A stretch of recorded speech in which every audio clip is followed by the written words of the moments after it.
आदमी पार्टी के नेता सौरभ भारद्वाज भी कुछ कह रहे हैं, वो सुनिए।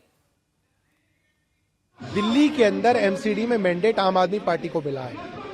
लोग चाहते हैं आम आदमी पार्टी एमसीडी को चलाए। भारतीय जनता पार्टी बेईमानी करके, संविधान की हत्या करके एमसीडी पे कब्जा करना चाहती है। ऐसा हम नहीं होने देंगे।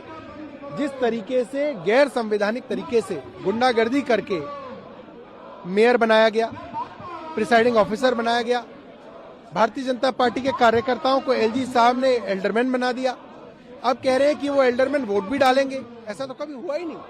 तो आप गुंडागर्दी करके एमसीडी पे कब्जा नहीं कर पाएंगे। भाजपा कह रही है कि आम आदमी पार्टी के पास अगर नंबर है तो आखिरकार उन्हें डर क्यों है? वोटिंग का अधिकार सभी का है, वोट डाल रहे हैं। भाई, वोटिंग का अधिकार एल्डरमैन को तो नहीं है। आप एल्डरमैन को ये अधिकार कैसे दे सकते हैं? और अगर आपकी बेईमानी को हम उजागर कर रहे हैं तो हम डर गए। फिर तो आप बेईमानी करते रहे, हम आपकी बेईमानी चलने दें और बहुत बढ़िया है, आप सरकार बना लें धोखे से और 5 साल तक हम जो है अदालतों के अंदर घूमते रहे तो पूरी दिल्ली के साथ धोखा है, दिल्ली के लोगों के साथ धोखा है। डर तो भारतीय जनता पार्टी रही है। जो मैंडेट मिला उसको स्वीकार करे। ये सभी मछली किसानों को बेबी फिश सप्लाई करके महीने का 2 लाख कमा रहे हैं।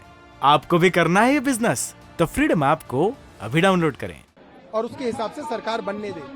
जो बेईमानी करता है वो डरता है और भारतीय जनता पार्टी आज सबको दिख रहा है खुल के बेईमानी कर रही है। लगता है मेयर और सभी पदों के चुनाव को लेकर काफी समय हो चुका है। दिल्ली की जनता बेसब्री से इंतजार कर रही है, लेकिन अभी तक कोई डेट भी निश्चित नहीं की गई है। देखिए, 1 महीने की देरी एलजी साहब ने की। 4 दिसंबर को ये सब कुछ हो गया था। इतने दिनों की देरी एलजी साहब ने की और बेईमानी करके दोबारा एलजी साहब इस प्रोसेस को बढ़ाना चाहते हैं, क्योंकि इस वक्त भी एलजी साहब का ही कब्जा एमसीडी के ऊपर है और वो चाहते हैं कि उन्हीं का कब्जा एमसीडी के ऊपर रहे। तो सौरभ भारद्वाज को आपने सुना, जो ये कह रहे थे कि बीजेपी बेईमानी कर रही है। लेकिन सोनू, आप क्योंकि आम आदमी पार्टी के कार्यकर्ताओं के प्रदर्शन में एक बार उनसे पूछिए, क्योंकि सौरभ भारद्वाज कह रहे हैं कि वोटिंग का अधिकार दे दिया मनोनीत सदस्यों को, जबकि ऐसा तो हुआ ही नहीं है। अभी तक तो ऐसा कोई क्लैरिफिकेशन आया नहीं कि वो वोट दे सकते हैं नहीं, सिर्फ शपथ पहले दिलाई जा रही थी। अगर कोई आपको नेता या कार्यकर्ता मिले तो उनसे सवाल जरूर पूछिएगा। देखिए, हालांकि प्रदर्शन जो है वो आम आदमी पार्टी का खत्म हो चुका है, लेकिन जिस तरीके से सौरभ भारद्वाज ने आरोप लगाया, इसके साथ साथ जो शैली हैं, जो मेयर पद की उम्मीदवार है डॉक्टर शैली, वो लगातार ये आरोप लगा रही थी कि भाजपा की तरफ से ये पूरी साजिश की गई कि किसी भी तरीके से आम आदमी पार्टी का मेयर ना बनने दिया जाए। तो ये लगातार आरोप है। रही बात हाथापाई की, तो उनका आरोप था कि बीजेपी के निगम पार्षदों ने जो है हाथापाई शुरू की। तो ये तमाम तरह के आरोप जो हैं वो दोनों तरफ से लग रहे हैं। राजनीति दोनों तरफ से हो रही है, क्योंकि लगातार बीजेपी निगम में सत्ता में रही, तो ऐसे में सौरभ भारद्वाज का कहना था कि निगम से जो है बीजेपी की मोटी कमाई होती है, इसलिए बीजेपी निगम में एमसीडी में आम आदमी पार्टी की सरकार नहीं बनने दे रही। तो ये तमाम आरोप हैं। फिलहाल अब एलजी साहब की तरफ से जो है दिल्ली को राज्यपाल की तरफ से क्लियर होना है कि किस दिन जो है मेयर पद का चुनाव होगा और उसके बाद तस्वीर साफ होगी कि निगम में सरकार किसके हाथ आई। जी सोनू। जतिन, क्योंकि प्रदर्शन अभी वहां पर चल रहा है बीजेपी का, ये क्योंकि सीएम हाउस के पास प्रदर्शन है, सीएम हाउस तक जाने तो नहीं दिया जाता है, तो पुलिस ने कितनी तैयारी कर रखी है प्रदर्शनकारियों को रोकने के लिए, और प्रदर्शनकारी कब तक प्रदर्शन करने के लिए डटे हुए हैं? जी देखिए, जो बीजेपी का प्रोटेस्ट मार्च है वो दरअसल अरविंद केजरीवाल के घर तक पहुंचना है और आप देखेंगे चंगीराम अखाड़े से कुछ ही दूर आगे अभी ये प्रोटेस्ट मार्च पहुंचा है और आगे पुलिस द्वारा इसको रोकने के लिए बैरिकेडिंग भी की गई है। वाटर कैनन है, दिल्ली पुलिस पैरामिलिट्री फोर्सेस के जवान है। दिल्ली पुलिस का ये कह रहे हैं कि प्रोटेस्ट मार्च को यहीं पर रोका जाएगा। अगर कार्यकर्ता इससे आगे बढ़ने की कोशिश करेंगे तो संभवतः उनको डिटेन भी किया जाएगा। लेकिन यहाँ पे जितने भी कार्यकर्ता पहुंचे हैं, कुछ इस तरीके के पोस्टर्स लेकर पहुंचे, जिसमें आप देखेंगे लिखा है आम आदमी पार्टी की गुंडागर्दी नहीं चलेगी और इसी तरीके की तख्ती लेकर सभी पहुंचे।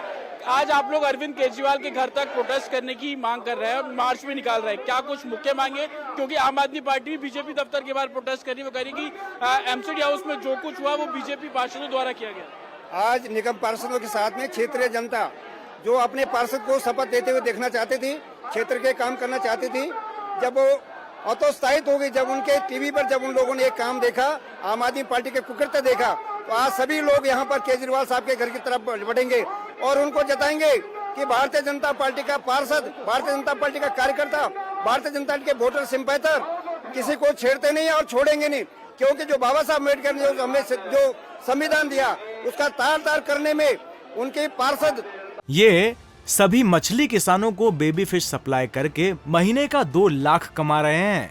आपको भी करना है ये बिजनेस? तो फ्रीडम ऐप को अभी डाउनलोड करें। जिस तरह से अतिशी जी ने, संजय जी ने और जो उनका जो विधायक थे मंच पर चढ़ चढ़ के जिस तरह से उन्होंने संविधान का तार किया, उसको विरोध करने के लिए आज वो कहीं महिलाएं पार्षदों ने भी कई शिकायतें की कि उनके साथ बदसलूकी हुई। महिला के तौर पर किस तरीके से देखते हैं, क्योंकि आपने ही वोट डालकर उनको जिताया और इस तरीके की घटना सदन के अंदर?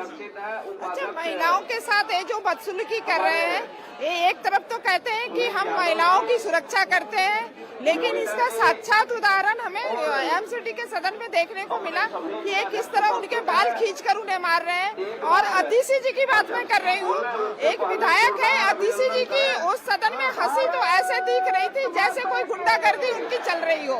एक खुलेआम वहाँ महिला होकर वो गुंडागर्दी कर रही थी, और महिलाओं का तो बहुत ही ज्यादा यहाँ जी इसी तरीके के पोस्टर्स आपको मैं दिखाऊं, आप देखेंगे। जी जतिन, आप नजर बनाए रखिए। इंडिया टीवी हर वक्त हर जगह डाउनलोड करने के लिए सर्च करें India TV news Google play store या ऐप स्टोर पर।